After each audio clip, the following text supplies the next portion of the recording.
The Lord does not want a Mr. or a Mrs. Independent.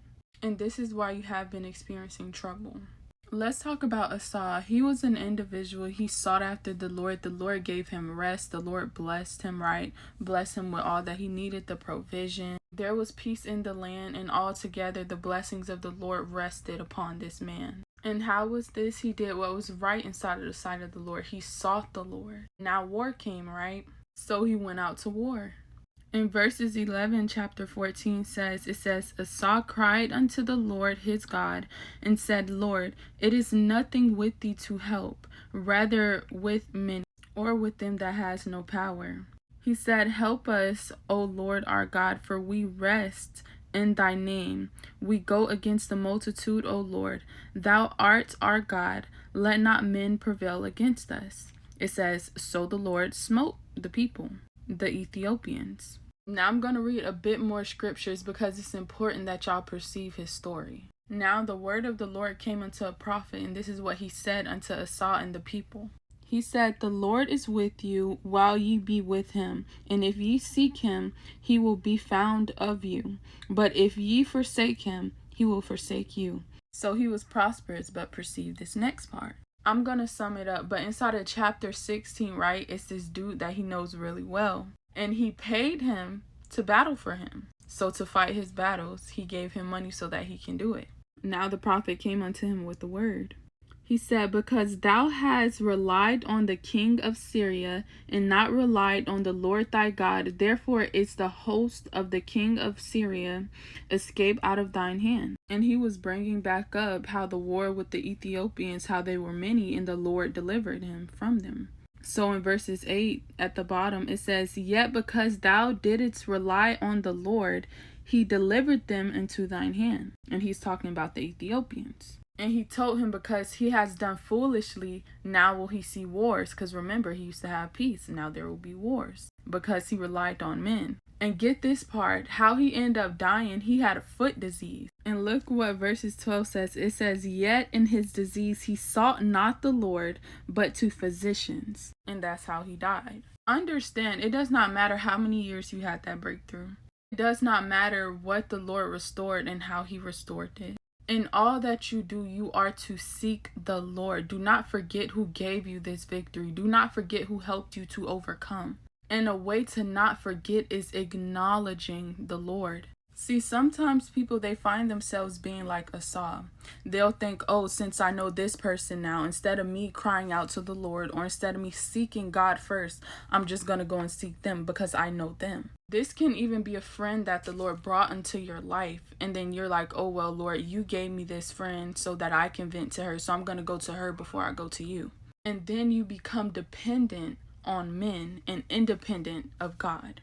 Or even you might have had a medical breakthrough to where you was battling with cancer, sickness, whatever. Maybe even a foot disease like Asa. And see, the Lord healed you once, right? By leading you to go to the doctors and by blessing you with the doctor, which is graced and gifted to treat your specific illness. So now this time around that you're going through whatever it is that you're going through, instead of you seeking the Lord first, you're going to run straight to the physicians. And I know a lot of people's like, well, the Lord gave us these resources for a reason. And one thing Pastor Vlad did say that is life-changing. He said the Lord blesses you with resources, but he is the source. You cannot forget about the source. And he said in seasons, resources will change, but your source will remain the same.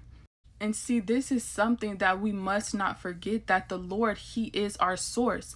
And in certain seasons, there are times to where the Lord, when you seek him first, he won't have you to approach that thing how you once did before. I already spoke about this on the page concerning David, right? He asked the Lord at first, Lord, should I go to war? Like, will you deliver these people into my hands? The Lord said, yes, go out to war. The second time he asked the Lord said, no, don't go out. Do not go out how you went out before. Hide inside the mulberry tree. When you hear this alarm, then go out to war, and I will deliver them inside of your hands. And this is why it is always important to seek the Lord first. Your approach needed may be different this time. You do not know. And even in certain sicknesses, there are times where the Lord will lead you to go to a doctor, but there are also times where the Lord will cause you to seek him, and you will literally receive that healing from the throne of heaven. One of my quick testimonies that I'm going to give to you guys. There was a season I was being disobedient, so then the Lord, he had to sit me down.